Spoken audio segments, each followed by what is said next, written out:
Assalamualaikum warahmatullahi wabarakatuh. Halo teman-teman, ketemu lagi dengan saya Zakiah Daroja. Ya, kali ini saya ingin sharing tentang mengatasi rasa malas. Ya, adakah di antara teman-teman yang orangnya tipe malasan? Ya, saya juga tipe pemalas aslinya ya. Karena mungkin sebagian besar atau mungkin semua orang itu aslinya memang malas gitu ya. Ya sukanya kan kalau boleh memilih kan hidup ini kan cuma tinggal nganggur gitu ya. Semuanya sudah tercukupi, kita tinggal enak-enak ya, melakukan apa-apa yang kita inginkan ya. Nggak usah kerja, nggak usah memikul tanggung jawab sebagai istri, sebagai suami, sebagai ibu, sebagai ayah, nggak usah gitu ya. Sebagai bos atau sebagai karyawan nggak usah gitu ya. Kita malasan aja lah melakukan yang memang kita sukai aja, yang senang-senang doang gitu. Nah, memang aslinya sifatnya manusia itu memang malas gitu ya. Saya pun demikian. Saya bukan orang yang sangat rajin gitu, bukan ya. Saya perlu effort yang besar untuk bisa rajin. Bahkan untuk membuat video seperti ini saja, saya butuh effort yang besar gitu untuk mengatasi rasa malas saya untuk membuat video. Ya, membuat video kayak gini kan enakan tidur gitu ya. Nah, itu tetapi bagaimana nih kita mampu untuk mengatasi rasa malas kita ya? Karena ketika kita mengikuti rasa malas kita ya kita nanti mungkin enak gitu ya. Enak sementara. Wah, asik nggak ngapa-ngapain gitu ya. Tetapi pada titik tertentu kita akan merasa jenuh. Kita akan merasa bosan, kita akan merasa tidak berharga ya. Kita akan merasa, wah, kok waktu hanya buat begini aja. Kayaknya tuh nggak bermanfaat banget gitu. Itu ada rasa-rasa seperti itu. Jadi malas itu adalah mungkin naluriahnya kita, tetapi naluriahnya kita itu juga rajin, yaitu membuat sesuatu sesuatu di dalam hidup kita. Kita sebagai manusia kan memiliki naluri untuk mencipta, berkarya, ya, belajar, ya, berbagi dan sebagainya. Nah, dengan kita mampu mengatasi rasa malas, mudah-mudahan naluriah kita yang punya apa dorongan untuk berkarya, berbagi, mencipta, ya, memberikan dharma dan sebagainya itu terlaksana atau kita bisa mencapai itu. Nah, buat saya sendiri karena saya akui bahwa saya memang orangnya sangat malas sekali. Nah, suami saya bisa apa melihat ya.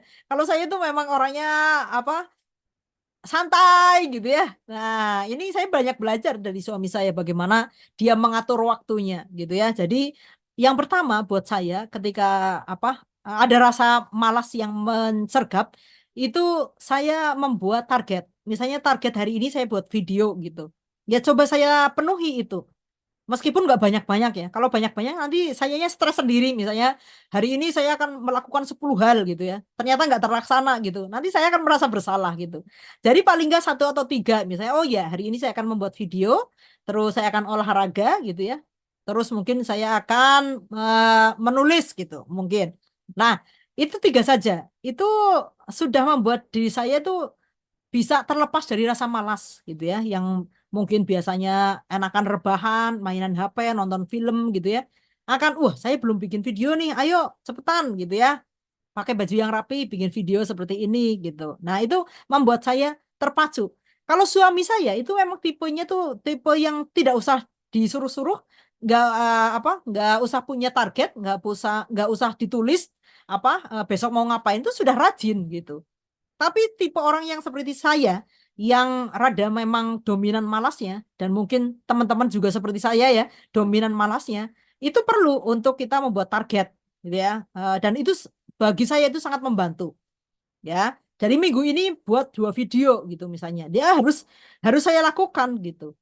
Kecuali memang ada hal-hal yang membuat hal itu tidak terlaksana, ya saya akan memakluminya. Oh, saya lagi banyak kerjaan, nggak bisa bikin video. Oke, minggu ini nggak bikin video, nggak apa-apa. Misalnya seperti itu.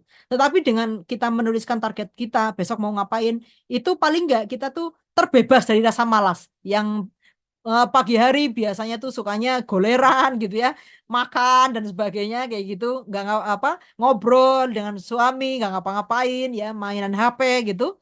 Itu jadi terpacu. Oh, saya belum bersih-bersih nih hari ini ya. ayo kita bersih-bersih. Wah, ayo kita mandi pagi. Misalnya kayak gitu tuh jadi terpacu. Oh, saya belum olahraga nih. Ayo olahraga. Itu jadi terpacu ya dengan kita membuat target. Terus yang kedua, kita bilang ke dalam diri kita sendiri, oke, saya mau membuka laptop 5 menit saja. Misalnya gitu ya. Misalnya saya males banget, lagi males banget nulis misalnya. Tetapi saya ada target nih untuk bisa nulis sekian ratus kata gitu. Nah, saya bilang ke diri saya sendiri, oke, buka laptop, nulislah 5 menit aja. Nah, ketika saya sudah nulis di depan laptop, itu tuh nggak kerasa loh, bisa saya nulis setengah jam, 1 jam itu bisa. Nah, jadi kita perlu apa ngomong ke diri sendiri, kamu nggak lama-lama kok di situ. Ayo lakukan aja dulu, gitu. Lakukan aja dulu. Yang misalnya olahraga, udah ganti dulu aja baju olahraga. Nanti kamu akan siap untuk berolahraga. Daripada pakai daster terus ya, akhirnya males olahraga.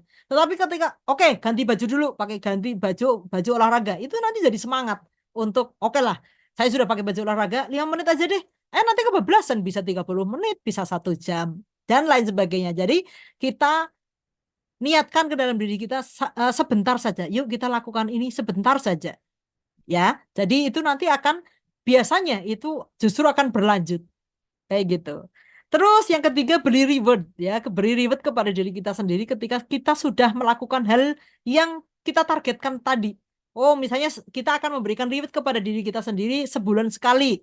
Wah, dalam 1 bulan ini misalnya saya sudah membuat video sekian, saya sudah menulis sekian artikel gitu ya. Oh, saya sudah berbagi sekian kali. Oh, saya sudah membuat kelas berbayar dan sebagainya.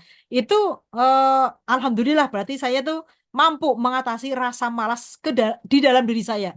Nah, itu saya berikan reward untuk diri saya sendiri. Ya, meskipun hanya es krim ya, meskipun hanya sekedar makan siang di luar dan sebagainya, itu mengapresiasi diri saya yang sudah berhasil mengalahkan rasa malas yang menggerogoti diri saya sehari-hari. Ya, nah itu diantaranya cara saya untuk mengatasi rasa malas ya, karena memang aslinya saya tuh orang yang malas ya, jadi saya butuh effort untuk menjadi rajin. Ya, mudah-mudahan ini bermanfaat ya buat teman-teman karena dengan kita apa mengatasi rasa malas, mudah-mudahan diri kita tuh ada pertumbuhan dan kita merasa bersyukur dengan itu. Ya, kalau kita mengikuti malasnya gitu ya, ya akhirnya kita nggak kemana-mana dan kita merasa stagnan dan itu akan membuat kita merasa jenuh ya. Dan kita akan sulit bersyukur kalau kita sudah jenuh ya. Jadi mudah-mudahan dengan kita mampu mengatasi rasa malas, kita mampu membuat suatu hal yang itu berarti meskipun hanya hal sederhana seperti membuat video gratisan YouTube seperti ini gitu ya.